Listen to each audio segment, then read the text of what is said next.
Hey everyone, and welcome to today's DeFi Drop featuring Darren, co-founder of IPOR Fusion, the prime brokerage protocol of DeFi, offering one-click fixed-rate lending and borrowing, DeFi yield management, interest rate derivatives, and benchmarks. Welcome, Darren. It's great to have you. Thanks, Edward. Happy to be here. Cool. We've got a lot to cover.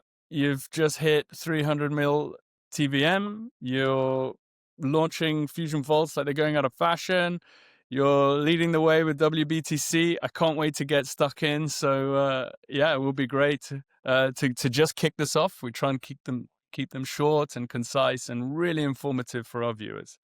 So let's go. But just to start off with a bit of context, IPOR Fusion has evolved from being known as the heartbeat of DeFi to now powering Fusion, a full-blown yield optimization and smart asset management framework. What led to this evolution, and what problem does Fusion solve in today's fragmented DeFi landscape? Yeah, so long story short, for anyone who knows IPOR from 2021, we started as an interest rate derivative protocol. You can think of IPOR as like the LIBOR of DeFi or the benchmark interest rate of DeFi. And we really started with interest rate derivative AMM, and over the time that's written over, I think, $4.5 billion in interest rate derivatives. But actually, inside of that, we built the interest rate derivative pool that underwrites these derivatives. It was always had some asset management component. So that asset management component meant, for example, USDC comes in. It goes on the balance sheet of this, let's call it a decentralized investment bank that's underwriting interest rate swaps. And it also goes out to the money markets to yield. So this going out to the money markets to yield is effectively an asset management component.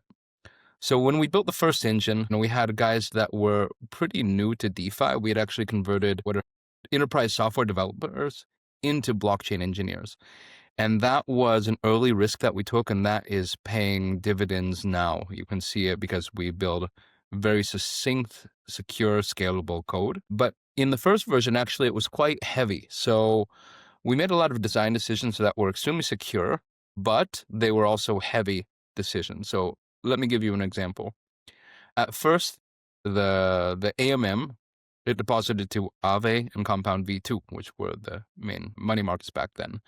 It would deposit to the highest, remove from the lowest on a withdrawal, which is a basic strategy. But if you think of like something like Yearn V1 or Harvest, they're very similar. Have the socialization of gas, you have allocation of pools assets to a single vault, and then you have the movement of assets. But if we look at the smart contract connections, connecting a vault to an end protocol is back then it was very difficult process, and it's very heavy. So you have to build a new connector, and you're probably going to have to upgrade that vault smart contract every time you integrate a new destination. So what people used to do is they used to build vaults kind of hard-coded, and when they want to create a new strategy, they say, okay, I've created a new strategy, migrate from vault A to vault B. Otherwise, you can have people stay in the vaults, and you can create a new connector, and you can upgrade the vault smart contract and touch the internal storage. But that's a huge it's a tech risk, because if you're a depositor and you're not technical, or even if you're highly technical, you have to dig through and see in this vault upgrade what happened, in the storage were there any errors, and especially rounding errors are the death of all DeFi. So when we moved from Aave and Compound V2s to V3s, we had to build new connectors. We had to destroy the old connectors, upgrade. When we added in the DAI DSR, we had to, again, build a new connector, upgrade. And this is an insecure and also slow construct. So we knew, for example, that in asset management, all the teams kind of face the same tech overhang, and it's a replicated process. You have to have your own Solidity engineer, you have to build your own connector, you have to upgrade the vault. And so instead of something that's repeatable for all teams everywhere, it's actually every team replicating that tech cost and the upgrade risk. So TLDR, in the V2, we use the Diamond proxy in the interest rate derivative AMM. It plays with routing and storage, so you can do really nice one-click products that route through an entire set of smart contracts in one click into a multi-call. And we took that and we spun it off to build Fusion, which is effectively 4626 vault using the diamond proxy, using these things called fuses. And that's what gives us this extremely flexible modular construct that's also secure and automation first.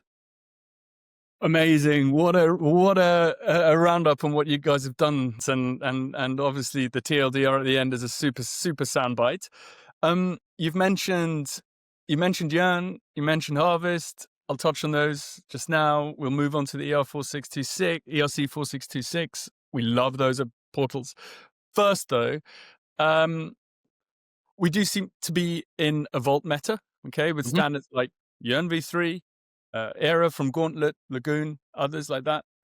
Also, Harvest has picked IPOR for their autopilot vaults. I'm a huge fan of those, so that's a huge win. What advantages does Fusion Plasma Vault architecture offer compared to these other vault frameworks?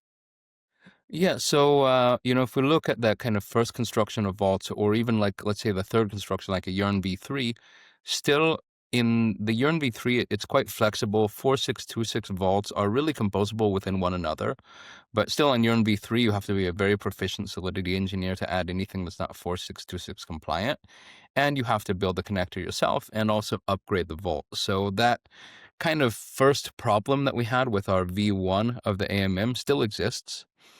If you look at other constructs, let's say, ones that are using kind of this Merkle proof, which is like a side chain or off chain construct to kind of gate. You can take something like Veda or Concrete or Machina or other ones of this kind of flavor or sommelier. And the whole idea is that you have a vault. For example, Veda uses the term the boring vault, but I think it's a misnomer because that vault can actually do anything. It's restricted by this sidechain and Merkle proof mechanism, which is a restriction of what you can do on chain. And also, if you look at Lagoon, it uses something, the Zodiac modules inside of Safe. And the idea is like, what can you restrict? I mean, how do you gate on chain what the strategy can do, what it can't do, which assets can interact with? The problem with those kind of off-chain components or side-chain components is that, one, they're opaque for depositors. So you don't have a good view. It's more of a black box into what this vault can and can't do. So again, a boring vault can do anything. It's just up to the Merkle proof. And also, from what we've learned from other teams, there's a big queue in terms of building kind of this Merkle proof that it takes a long time to get to market. So we rejected this kind of construct of like off-chain or side-chain, and we wanted to do everything that can be done on-chain should be done on-chain.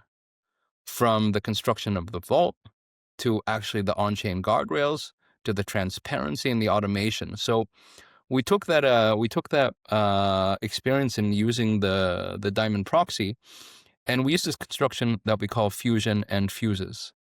So really, really briefly, what it means is that, Fusion Vault ships like tabula rasa.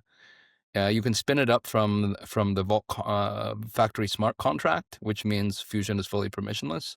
You can go on the Fusion interface and wire it up yourself. But that means that you can construct it where other vaults, for example, ship fully wired up. And then, if you want to change the strategy, you need to actually deploy a new vault.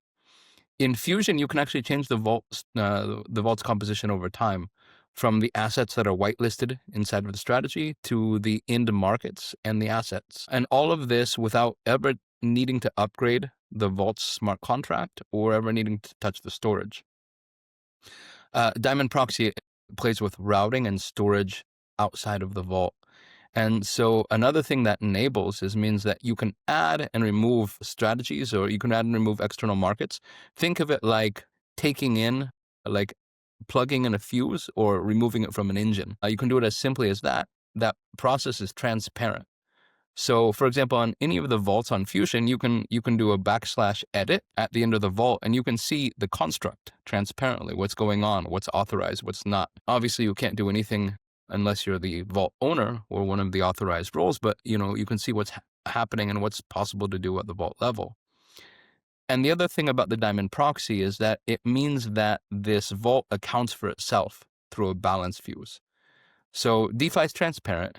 You can see where your assets are, what they're yielding, what the kind of mark-to-market value should be, what the share price is. So Actually, Fusion vaults account for themselves using the balance fuse. So every time you hook up an action, you also have to hook up the balance fuse. So that means the vault is constantly updating its own share price without any kind of off-chain calculation. And this is another huge advantage. So we wanted to create a transparent, secure, and also trust minimized construct. So you don't have to trust, on the off-chain component. You don't have to trust on the share price calculation. All of this is done fully on-chain. And it's so crazy. You've created all this composability within these vaults, right? It's a plug and play almost. Yeah. Obviously these additional capabilities allow you to build around complex strategies, and you kind of explained why you chose this standard, of course. I mean, we love it, like I said, at Portals. If you had to, in a nutshell, just round up, why did you choose these? These plasma vaults are built on ERC 4626 architecture. We love them. I've said that so many times, but why did you choose them, like, in a nutshell? I mean, it's a secure construct. It's been audited, how many times by external auditors. It's been widely adopted by the industry as the vault construct. And then the specific construct in Fusion is a bit different, right? The Fusion's plasma vaults, they have all the administrative capabilities from Open Zeppelin, again, fully audited multiple times, an industry standard. And then the Diamond Proxy is a design choice that we took from our past experience. Also, we built that, looking at a lot of other different protocols, seeing how they're being very clever in terms of routing and storage. And we put it all together. We gave the engineers not a very abstract and very difficult challenge for designing Fusion, which is, what can we do that's fully on-chain, transparent, secure, and automation first, and modular? And so, this very, very difficult challenge led to the architecture of Fusion. On that note, shall we talk fuses? Let's talk fuses. Yeah, and you mentioned connectors as well in the opening part of our podcast. So let's talk fuses. They're like modular connectors to DeFi protocols, a bit like Zaps on steroids, so to speak. What's the process for creating a new fuse, and how do you ensure composability and reusability across different strategies? Yeah, sure. So fuses, you can think of them as kind of two-way functions, right? Each fuse has it's non-upgradable. So that's the first requirement, right? So that means that no one can change this fuse. The vaults always are the owner of the assets in a properly configured fuse. That means, and a fuse doesn't move, the assets from the vault to someone's pocket. A fuse is an in-out function, and that might be, lend and withdraw from a credit market, borrow and repay, open and close a derivative. It might be swap for an asset. It might be open a DEX LP position, close a DEX LP position. So a fuse can be any abstracted DeFi action, and it can also be off-chain if you choose. That obviously is the trust component.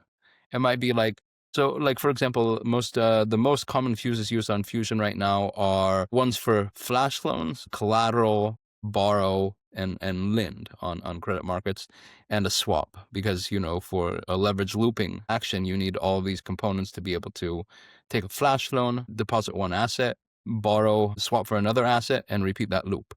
So all of these components are individual fuses that, when combined, can do a flash loan within smart contract gates. And for example, if this flash loan contains a malicious payload, it will fail at the vault level. So Fusion is designed, let's say, for smart asset management, enabling these automated strategies then. Yes.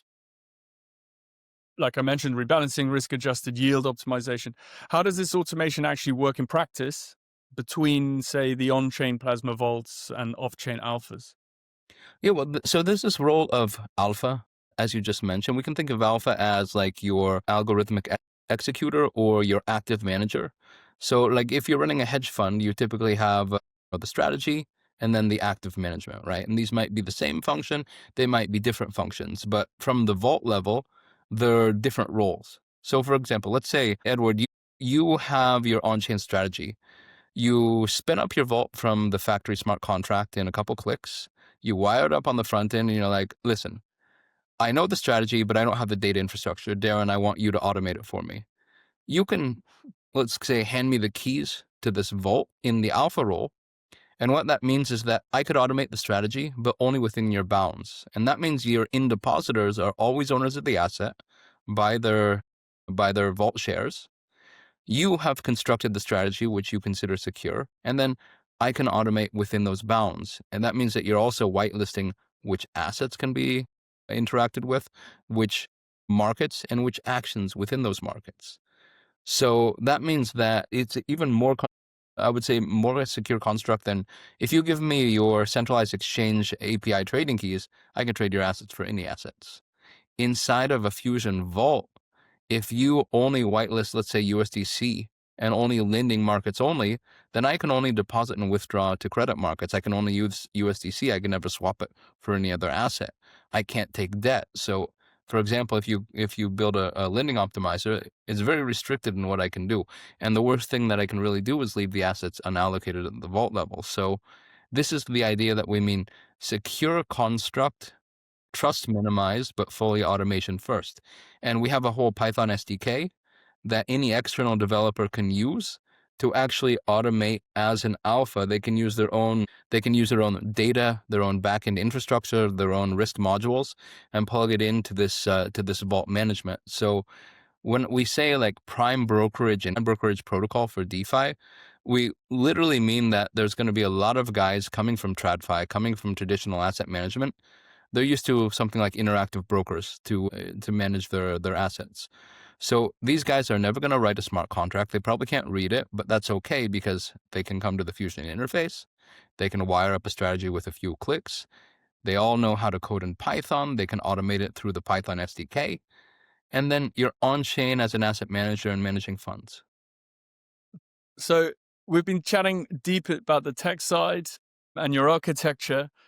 Do you mind if we move on to a bit about yields? Some of your vaults are delivering really impressive yields, right? For example, your ETH vaults with nearly 13% APY.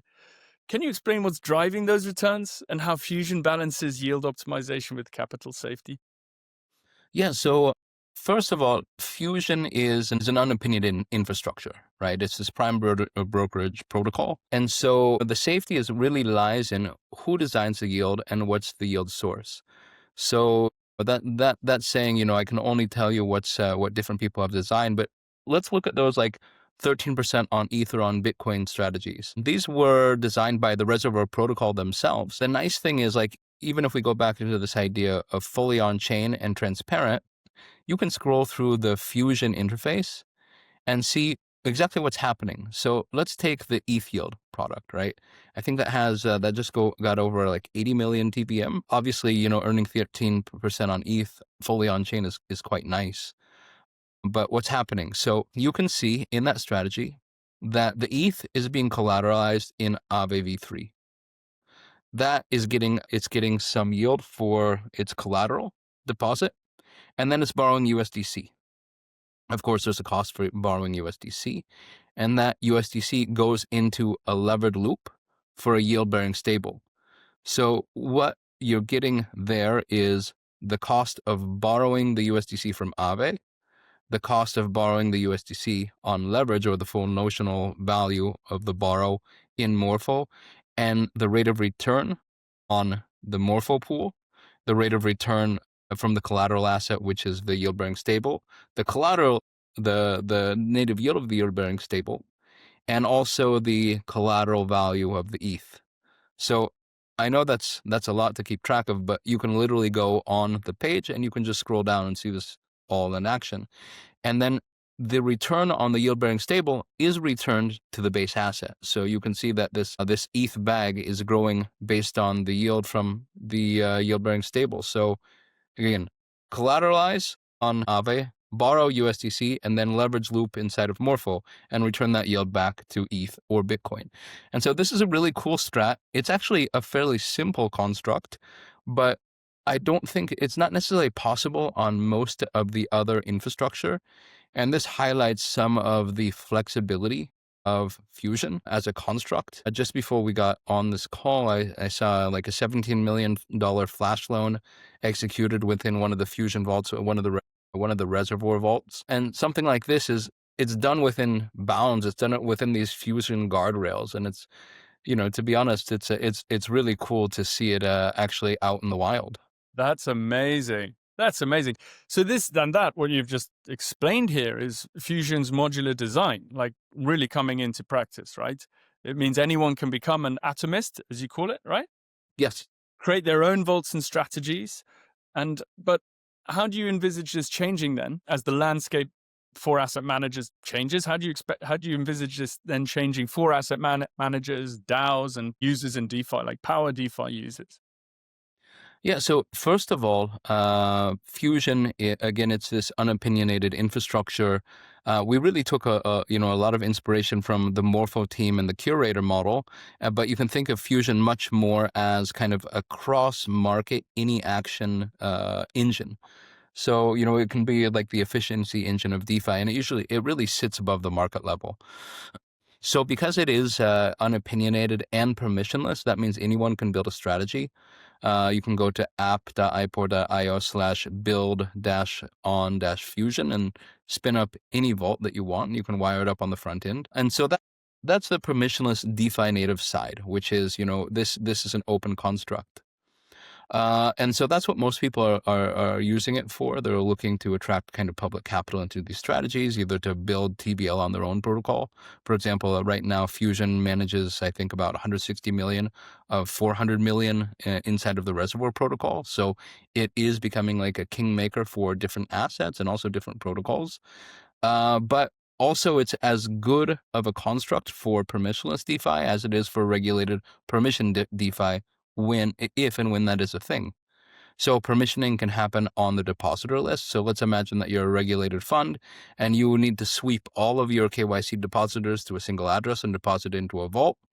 And you don't want, let's say Uncle Kim to drop some assets into that vault, then you can keep it closed with a whitelist. Or maybe you can run that whitelist across your, let's say, your centralized exchange, and your depositors' addresses, you can whitelist it, based on your KYC. So it's a flexible construct that's as good for totally permissionless as fully regulated DeFi. And in the future, if and when fully regulated KYC DeFi pools are a thing, then it can be controlled at the fuse level, where even, let's say, the vault is KYB'd and it's authorized to deploy into fully permissioned. So again, we embrace the openness, flexibility, and transparency of DeFi, but we created an infrastructure that lends just as well to a fully compliant fund as it does to an entirely decentralized fund. It's very hard to find that crossover and make it work legally and everything else that comes with it functionally. Yeah, well, kudos to you guys. And this transition then from IPOR to Fusion, obviously it strategically represents the brand differently. How does this new token, sorry, I'm talking about the tokens here, right? So this transition from the IPOR token to the Fusion token, FUSN, what does this represent strategically, right? And how does this new token tie into the Fusion's ecosystem and governance going forward? Yeah, well, first, Fusion is a much friendlier retail brand. Like if you're deep into finance, if you're deep into interest rates and derivatives and things like that, you'll immediately know that IPOR is like a hat tip to the LIBOR, which is like if you're coming from TradFi, it's known as the worst rate, the biggest rate fixing scandal in history. But a benchmark rate is absolutely vital to the to yield curves, to building a term structure inside of DeFi, and fixed income in my mind still is the biggest opportunity in DeFi. Fixed income and Forex. But Fusion is a much better brand, and we got a lot of flack on X, people saying IPOR, you pour, we all pour, or you poor bro, me too. But actually, it's been a hard transition because a lot of people know us from building the interest rate derivative protocol. So, when I talk to people, they're like, oh yeah, I'm building on Fusion, I'm building on IPOR, I'm building on IPOR Fusion. So it's not necessarily a brand that we can distance ourselves from, and that's actually quite nice and good. It means that IPOR and IPOR Labs is something that's synonymous with robustness, quality, security. And so that's a good thing. I think that that's probably one of the reasons that assets are scaling, not only because of the flexibility and scalability of the infrastructure and scalability of assets, but also because of the quality associated with the IPOR brand. So, kind of this transition from IPOR to Fusion it's not going so well to just remove from the IPOR, and that's okay. I'm very, very happy with that. It's trust, right? At the end of the day, and you do want to keep that. You've got that fantastic brand, and security and trust are critical in yield aggregation. And Fusion, Fusion introduces stateless, non-upgradable fuses for added safety. So, on that note, can you talk us through the design philosophy behind that decision and how it protects users' capital? Yeah, so I mean, Fusion, we've already talked about, how the Diamond proxy allows for this kind of modular, even like evergreen vault, where you can actually change your strategy over time. You can, change it based on the cycle. But fuses are also they're your superpower, and they're your security. So if a fuse is connected, assets can go there. If a fuse is not connected, assets can't go there. So your modularity and your composability is also, again, your security and your transparency. So, I see a lot of the other, kind of products. They they show nice APYs, and actually some of them don't show any APYs at all. This is a bit kind of curious, being scrubbed from the front end, where Fusion actually embraces this transparency. So, if you go on the IPOR Fusion website, you can see where the assets are, right? So this whole idea of modularity, security on chain, it tells you not only where the assets can go, but where they are and what they're yielding, even if that's negative. And this is a big point and issue inside of, like, especially like the leverage looping. Leverage looping, often the basis inverts. A lot of times it's momentary, right? It inverts, which creates a nice arbitrage opportunity for another lender to come in. But, yield inverts it sometimes, especially on the leverage. So you want to know, as a depositor, what your risks are, how to manage them, what's happening with your assets. And the Fusion app embraces that. It doesn't hide it. So, this idea of transparency that DeFi gives you, the Fusion page, it embraces it. And again, that's your transparency, it's your security, it's your superpower, and we believe very strongly in transparency. So yeah, no blind risks. What's crazy is that you've done it feels like you're just getting started, right, in this new wave of composability and functionality with Fusion, and it's like you've got so much further to go. But so on that note, like looking forward as DeFi enters this next cycle, how do you see Fusion fitting into the broader DeFi super app era that we're entering? Because we are, it's developing so well. So how do you see Fusion fitting into the broader DeFi landscape of this super app era? And do you see a world where Fusion becomes the back-end yield layer powering most DeFi interfaces?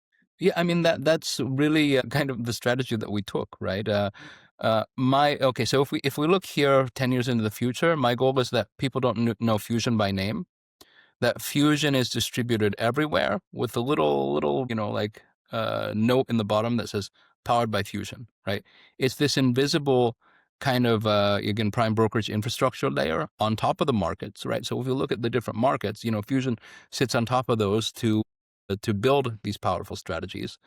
But it's distributed through things like Portals and other Web 2 and Web 3 wallets, and through traditional fund wrappers to family offices to high net worth, and hopefully to institutional finance one day. So right now, actually, we got a lot of people that are building on build strategies on Fusion. So for example, some of the guys that we have on right now are the people that EV Capital, K3, Tau Labs. We have a regulated asset manager in the Nordics that's building private strategies on Fusion.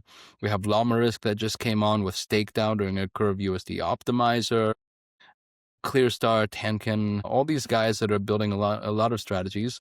And so that's like your asset manager, risk curator crowd, right? And that's growing. So we took a risk on rising asset managers, and now a lot of the other big guys are coming over. So that's one.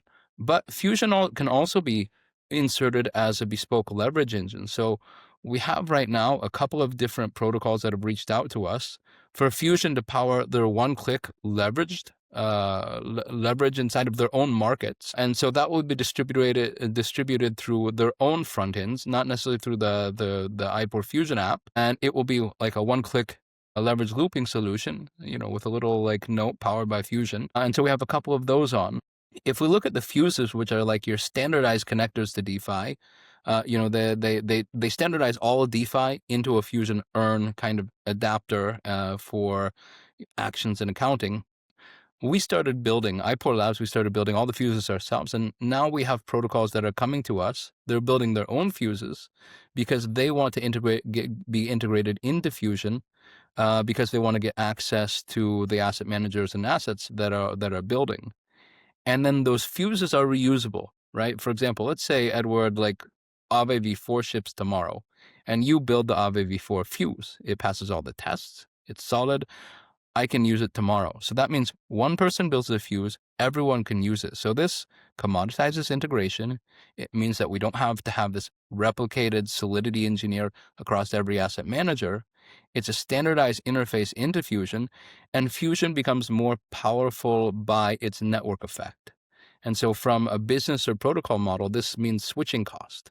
Why would you go build your own stuff when it should be the easiest, fastest, most secure and automatable to just build on Fusion? So we made a lot of design decisions that also take a lot of traditional business models and bring them on chain.